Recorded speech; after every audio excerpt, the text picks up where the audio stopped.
Μία μέρα ρώτησα τη γιαγιά μου γιατί μου φαίνονται όλα δύσκολα τώρα και η απάντησή της είναι αξέχαστη.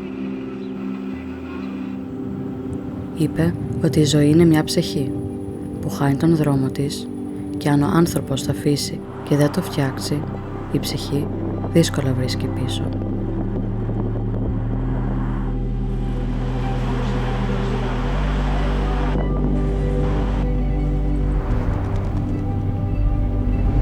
Η ψυχή όμως είναι αιώνια και ξαναβρίσκεται όταν νιώθει τη γλώσσα της γης.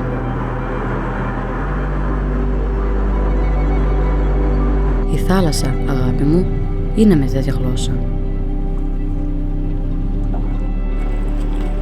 Μας τρέφει, βρίσκουμε χαρά μέσα της, μας φέρνει ησυχία.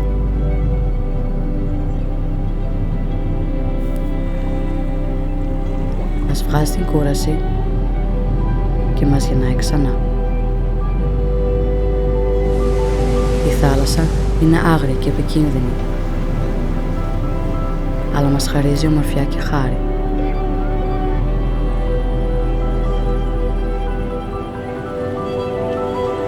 Γεμίζει τη ψυχή μας με την δικιά της και μας κάνει αιώνιους και μας μαζί της.